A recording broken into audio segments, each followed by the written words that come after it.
What's up, everyone? Welcome back to another episode with Lolos and more. And now, today is the day that we start working on this beast right here. Just to quickly go over what we're gonna do to this car. We're gonna swap A-arms. The homeboy gave me chrome A-arms to swap out. I'm gonna rebuild both front cylinders. So that's what we're gonna do for the front. That's pretty much it. Interior, I'm not doing nothing besides running in a 10 switch box. 10 switch box. You get what I'm saying. Just run it in here to where there's plenty of play with the wire to be passed from passenger to passenger. And then he gave me some adjustable trailing arms to put on here. So I'm going to put those in there. Completely make over this trunk. There's going to be 3 pumps sitting here soon. It's going to stay as 6. It's going to stay as 6 batteries. 3 to the rear and all 6 to the front, of course. Both of these pumps are going to be the rear pumps. I'm going to take off one of these dumps.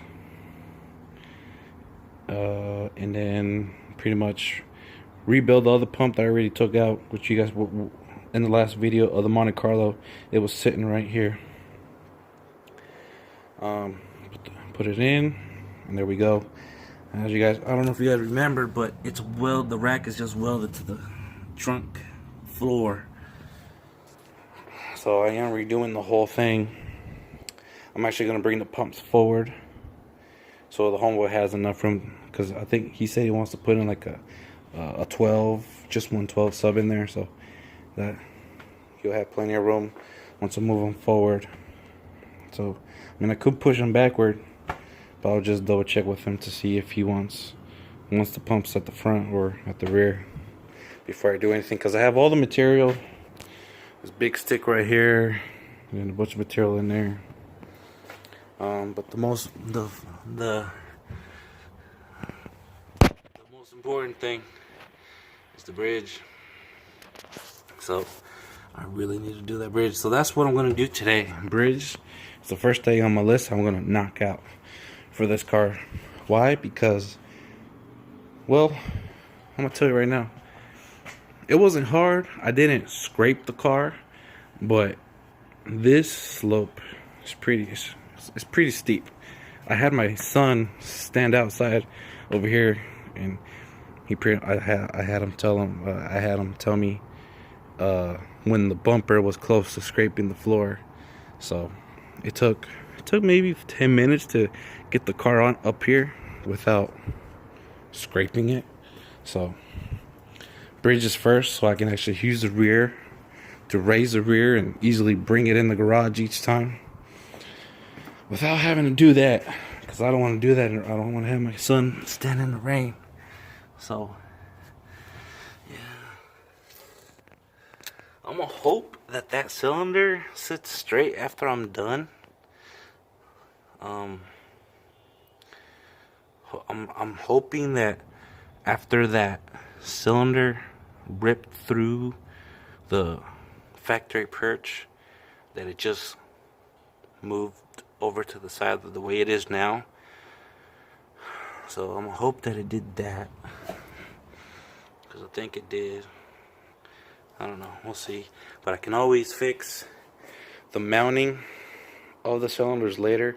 All I will have to do is cut them off the power balls and reset them, which is easy, which would take about 2 hours to do both of them. Cut them off and re-weld them. But that's what I'm doing. So let me get started. I did get one hell of a late start today. So the car had a flat tire, so I had to take the wheel off, go to the gas station near my place and fill it up. And when I took off that wheel, I noticed that the adapters are on the wrong side. So I texted the homeboy like, hey, you know what's on the wrong side? And he said that, you know what, that's weird, because when they were on the other side, the wheels kept falling off, which is weird. So So I'm like, I'm just gonna leave it. If they don't fall off, and it did before he swapped them over, then I'm not gonna touch it. So, which is weird, because these are left side knockoffs. Oh, let's see the left. Yeah, see, and this is the right side. So, but yeah. Also this morning, look, see what kind of knockoffs he has. He has the Chevy logo looking ones, and then it has a bow tie up front. Well, the ear broke off when I tried taking off the knockoff. It was just, that knockoff was just so stuck on there, and it ate through my new hammer, my new lead hammer that I had laying around for my truck. But it's all good. Let me show you that real quick before we really get started. Man, that's so much it ate it up. Just for trying to take off one knockoff. So, let me get started. I want to see what I got to work with underneath the car. I'm gonna jack it off. I'll probably have to take one side wheel off just so I can slip in the bridge easier. So, and then I think he also gave me rear cylinders, so these cylinders are gonna come out. So let me raise the car, put it on jacks, and take the wheel off, and we'll be right back. So I got the car raised up. I got one wheel off. I did forget to disconnect the hoses from the rear cylinders, but I'll do that here in a second. But what I wanted to show you guys right now is a good example of how you can do your power balls on the rear. Because you guys have seen me complain in the past about where people will cut off the bottom spring perch on the perch of the little cup to hold the spring in place on the bottom on the axle, and then they'll weld the power ball, like half of the power ball they'll weld it to the axle, and then the rest just hang in there. But this is a good example right here. This is pretty good right here. I got nothing to complain about this, because the original little mounting is here from factory, and this is strong enough to pretty much keep the power ball in the same place where it's supposed to be. So I do suggest, if you're building your own lowrider, and you don't want to buy the material, like for example the 3-inch C channels, aka U channel now, I don't know. You can do it this way, because if you do it this way, then you don't have to move your brake line like this right here. All you would have to do is just cut off a little bit of the lip of this little mounting bracket right here, so that it's flat to weld the power ball onto here. So that's another way, so you don't have to bend and move your brake line out of the way. Because on old cars, as soon as you bend them once, and pretty much screwed and they're gone. So, but yeah, let me disconnect the hoses on these cylinders, and spring's stuck in there. I'm gonna twist it out, but let me take care of that. Let me take them out. It's not, there's not much of a process to take it out. All I'm gonna have to do is just like twist it like if I was taking off a bolt, and it'll just work its way out of the hole that it's in. So let me take out the cylinders so I can get started on the bridge. Oh man. Yep, as you guys can see, you see how the spring right here eats up the perch. Here, let me bring the light. Man, right here, how about we just go to the other side? But let me show you real quick. This side is ready to go. Ooh, damn. This side was ready to go. You see that crack? That right there. And then another one down here. some little holes. The metal on these cars from factory is 3/16 thick, I believe. Yeah, it has to be 3/16 thick, and that's not thick enough for these for the cylinders. I mean hydraulics. My bad. I was having a brain fart there. But for hydraulics, because these springs will eat away, will pretty much dig in to that perch. What I like to do sometimes is that on top of the spring that I cut, I will grind the top of it so that there's no oh man, like something for this spring to eat away at something. It'll be flat up here. It'll be flat, so I'll grind the top of the spring right here, and that way it doesn't eat up like that. But anyways, I do bridges, but it'll do almost the same thing to the bridges, but the bridges are thicker, like 1/4 inch and thicker. It's the ones that I do, and you won't have that problem. But I still do it just so it doesn't eat up that much, you know, to prevent it, to help to prevent. So now let me show you the other side before I even take off the cylinders, so you guys can see. Oh man, you guys are gonna make me get up.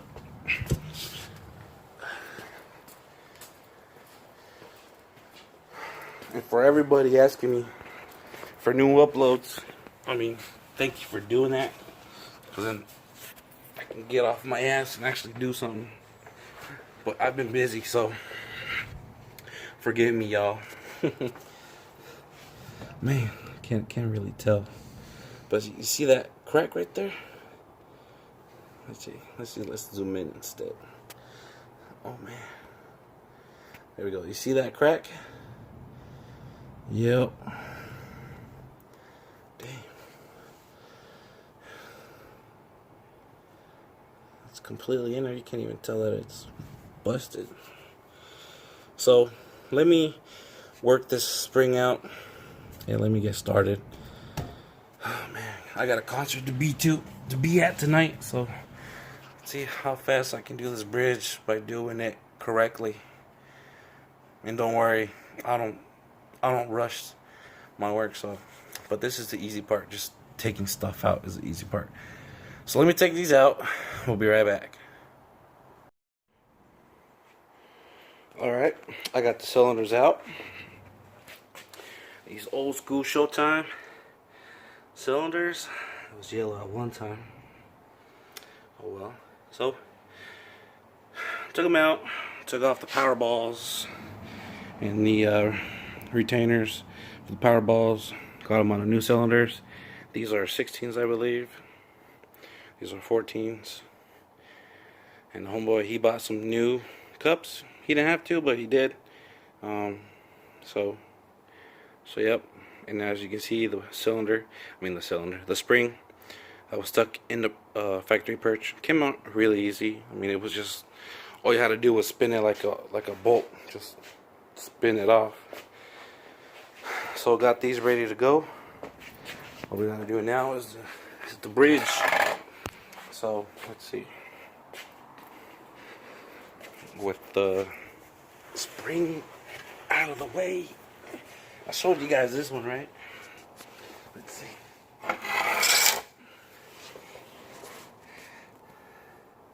Man, not enough light yet. Yeah.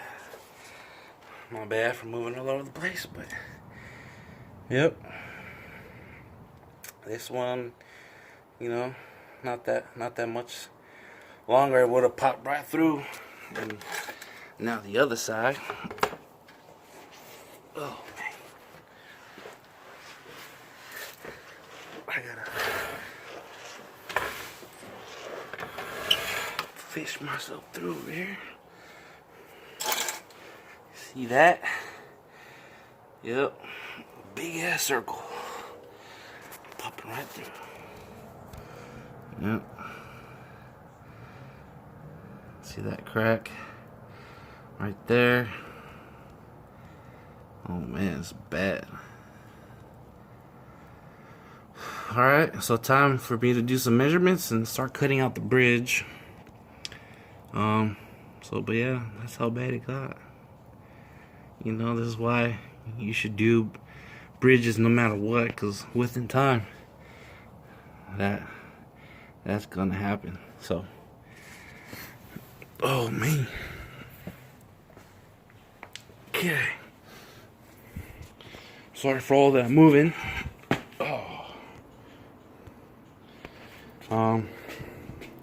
So I got the bridge here. I got to do some measurements, cut it to the length, make the holes.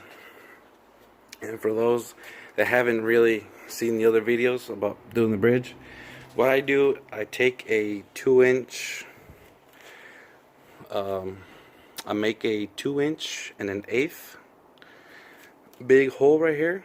I think it's 2-inch. 2-inch or 2 1/8. I make a hole where the cylinder is going to go through the bridge right here. It'll go in this area in the middle. And then what I do, I put a piece of a gas pipe, 2-inch gas pipe in it, and then I weld it up. You can have it, if you want to, have it pop up from the top of the bridge about a 1/4 inch. But make sure that on the bottom it pops out about a good 1/2 inch. But on top, it can be flush if you want. It's not that critical, but I just use steel tubing.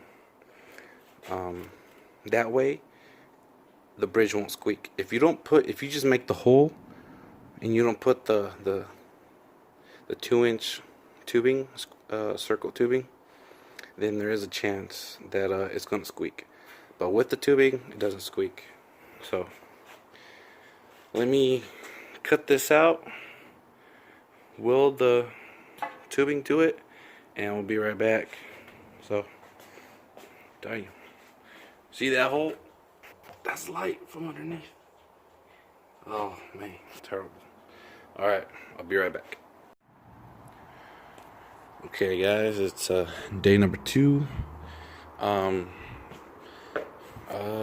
For some reason I was taking a little bit longer last night working on the bridge, but I did have to leave because I had to get ready for the show last night. My buddy of mine was opening for Mike Jones last night, so all I was able to do was weld in the bridge,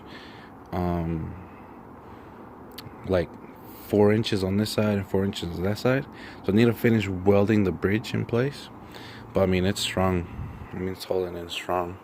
But I'm not gonna leave it like that. No. So all I gotta do is just drop the cylinders so that they're out of my way and finish welding it, and that's it.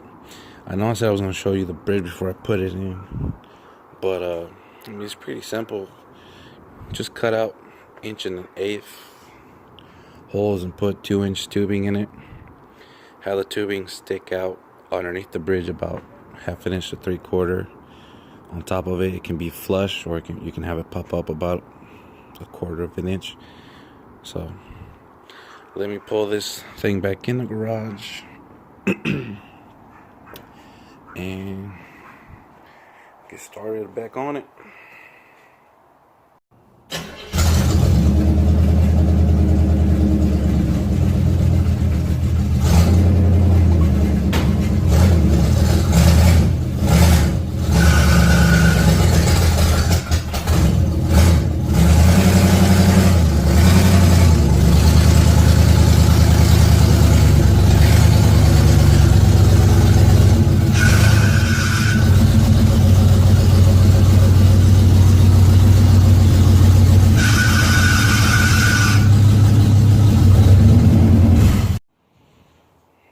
Alright guys, the bridge is completely welded in. Oh man.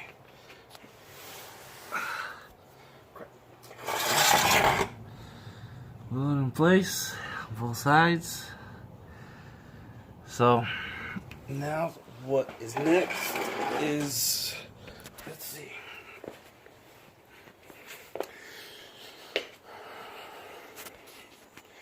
Well, I have the cylinders out. Trying to see what I can do about that over there. You see that big metal, that piece of metal sticking up on the left side of the hole? Well, that's part of the factory perch. Cause I have no clue how I'm gonna cut that off. Cause the only thing I can cut that thing off is with my plasma cutter. Yeah, I don't know. I'll do my best to clean that hole up. But the only thing I can think of fusing is my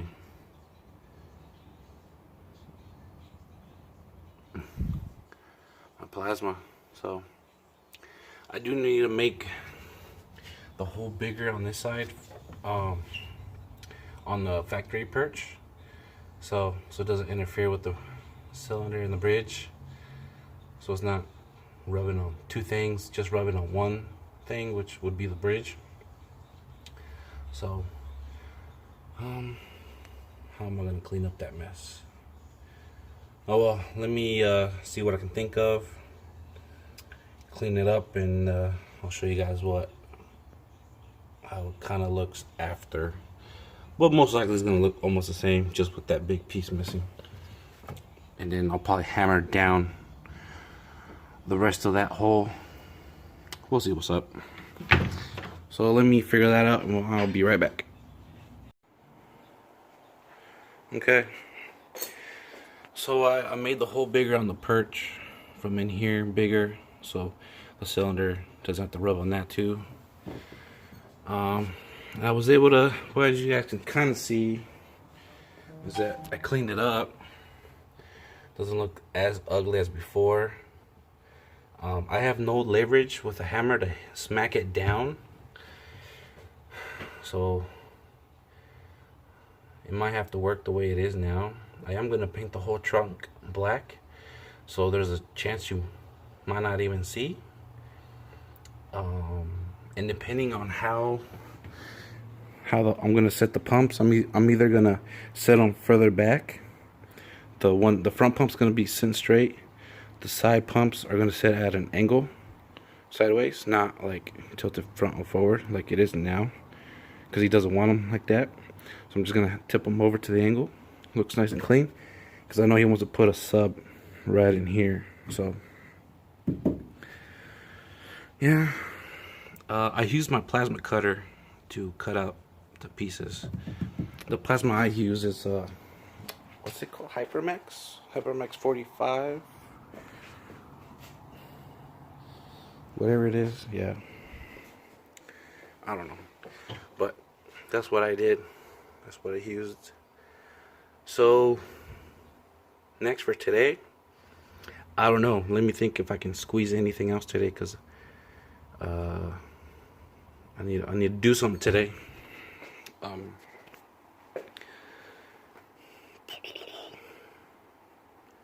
Yeah, let me just clean up my mess and see what else I can probably fit in to do today.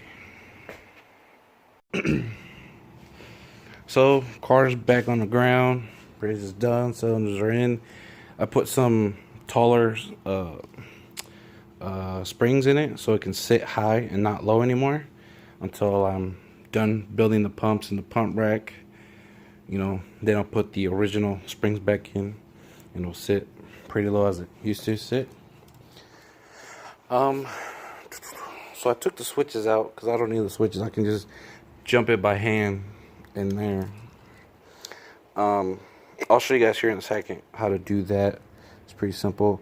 But I want to show you the switch wiring of, I don't know who did it, but it could look a lot cleaner. And for people that don't know lowriders, and if they look at this, they're gonna be like, what the hell am I looking at? But it could look a lot cleaner.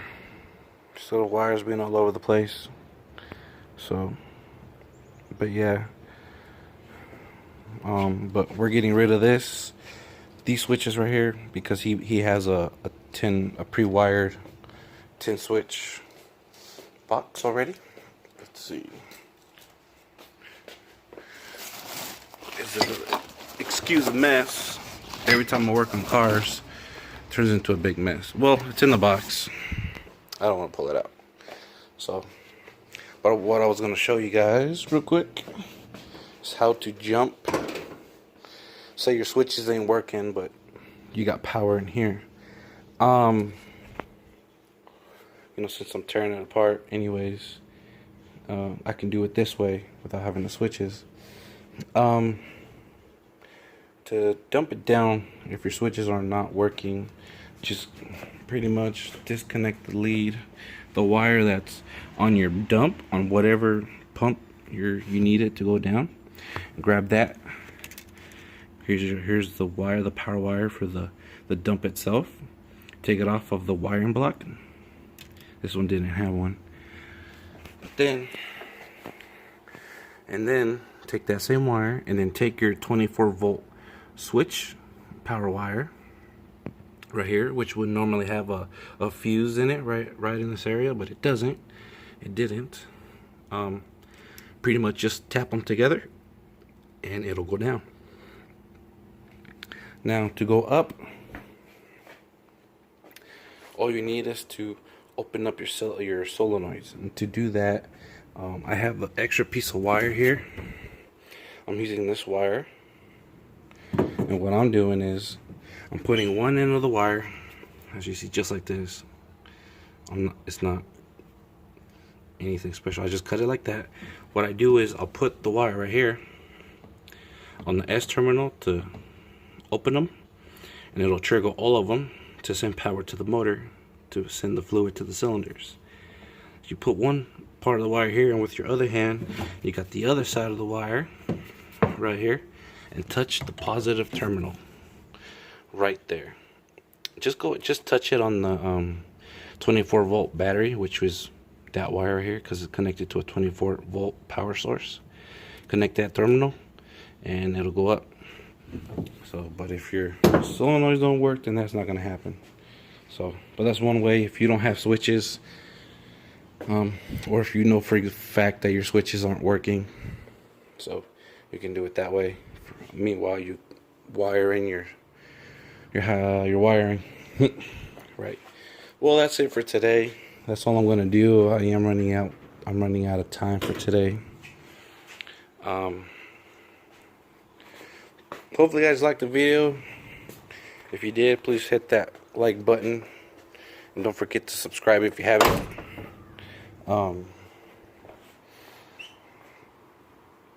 You know, I don't really know. I don't know what to say really. But that's it though. Next time, on the next video, I'm debating what to do first. I do need to rebuild the front cylinders. Put some O-rings. I got a few kits in here. I need to rebuild the front cylinders and then put some chrome A-arms on it. So that's one. I think I'll do that first before I do the trunk. I don't know. It's just like a big debate right now. I'll have to think about it. But yeah. That's it. Hope you guys liked it. If you're new to the channel, please subscribe. It'll really help me out. It motivates me. And for everyone that comments down below, thank you. And for giving me suggestions of what you guys want to see next. Keep that coming. You can also email me here if you want. If you want to ask me questions and you don't want to post it on here, you can email me there too. Don't forget, guys, I'm also selling stickers. So also email here if you want a sticker. They're $3 each, shipped. So no other extra price to it. But yeah, thanks everybody. Let's help me get to 1,400 subscribers by the end of this month. So we got a week and a half, I think, or 2 weeks to go to reach 1,400. So help me reach my goal for the end of the year. All right, guys. We'll see you next time. Peace.